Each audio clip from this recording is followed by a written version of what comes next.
mashhur emas.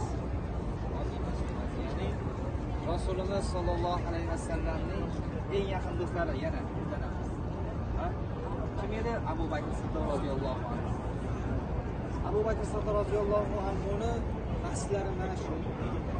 Mana shu masjid eng yaqin oradagi eng yaqin do'stlar. Birgalikda orada uchishlar, kunlarini birga o'tkazishgan.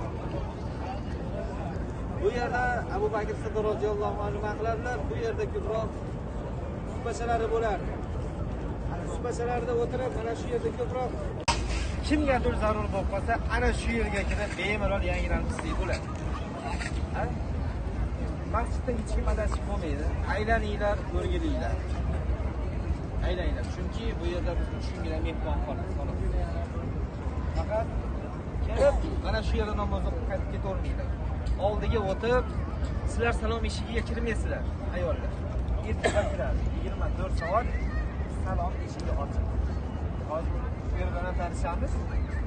Qolganlari endi ayollarimiz tashqarida turib salomlarni yetkazib qo'yishaveradi.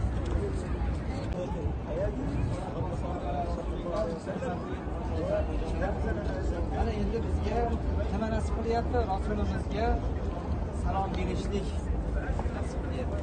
Ya'ni yonlariga kirib salom berishlik bizga nasib qilyapti.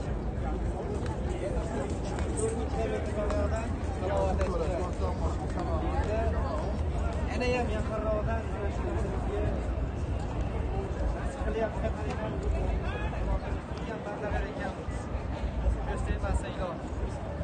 endi hojilar diqqat bilan eshitasizlar.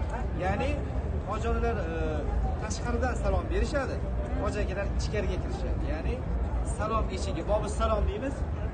To'g'rida ko'rinib turadi, hozir tomonga bekitib qo'yish. Mana bu tuynuk. Mana bu tuynuk. Rasulimiz sollallohu alayhi vasallamning muborak qabrlarini tuynuklar. Mana shu Abu Bakr Siddiq. Abu Bakr Siddiq qabr tuynuklar. Mana shu joyga borib biz assalomu alaykum ya Abu Bakr, assalomu alaykum ya Xalifatul Muntazir salomlar beramiz. Ya'ni Rasulimizga eng yaqin inson bo'lgan. Chunki Savr g'orida 3 kungina birga bo'lishgan. Ana shu joydagi suhbatlar hadislarda ham, rivoyatlarda ham kelgan. Sir saqlangan. Nima bu?